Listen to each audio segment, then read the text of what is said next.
Okay, so now that we have covered some of the basics, let's begin with the design exploration. With the results on, let's switch to von Mises stress in megapascals.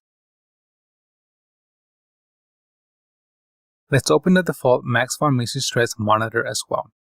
Notice that I reverted to structural steel as the mount material. Let's also remove all previous design results by right-clicking and selecting Remove All Previous Runs. Lastly, let's delete the scene we saved by right-clicking and selecting Delete. Let's reorient the home view, zoom in, and save a scene of our starting point, and rename it as such. Now that we have a clean slate, let's look at the results. For this case study, we'll be focusing on this stress peak between the support wall and the reinforcement wall. Let's assume this area is highly susceptible to failure, and we'll need to take a look at a few design changes aimed at reducing this peak stress. First, let's create a monitor for those two edges to track them independently. Let's click on Monitors, select the two rounds, and choose von Mises stress. We'll want to monitor the maximum value. Click Accept or hit Enter. We'll now be able to see the newly created monitor. Let's go ahead and rename it as Local Stress. Now, let's switch to our Design tab. Most design changes can be performed with the Pull, Move, and Fill tools. Let's use the Pull tool to increase the radius at the peak stress. Click on the Pull button or enter P. There are various ways to pull geometry, and in our case, we'll use it to change the round diameter. To do so, select the two round and update the value to 6 mm. You can pull outwards to increase the radius or hit space and enter 6. The results will start to auto-update, and once complete, the second design point will appear in the monitor. We can see the stress has improved. Let's save a scene as Stress Radius Change.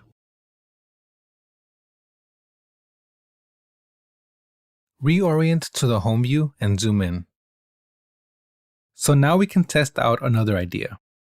We can move the supports in the aft direction and check how that affects the stress. To do so, select the rounds, the lug ends, and the attachment holes.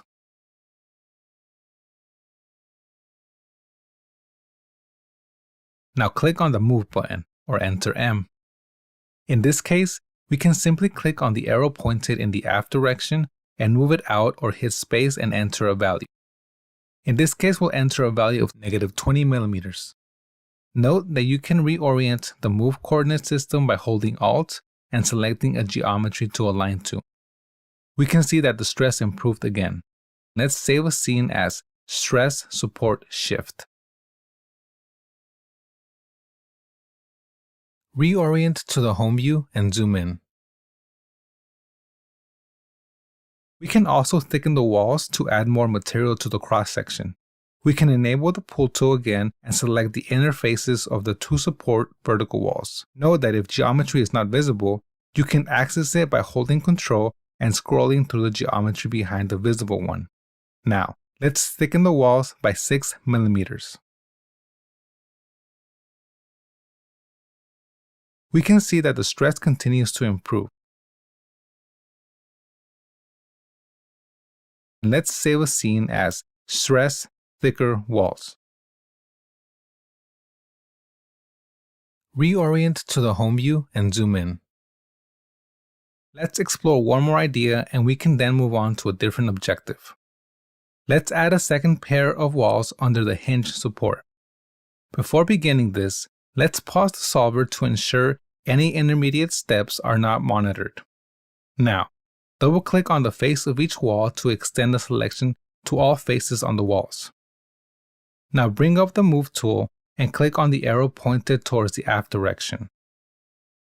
Hold Ctrl and drag a new wall between the holes on the outer walls and the lower bolt cutout.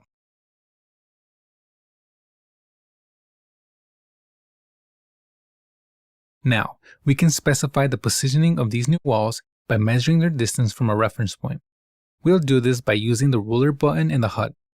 Note that we must have a specific direction specified, as we do in this case, for the ruler to be accessible.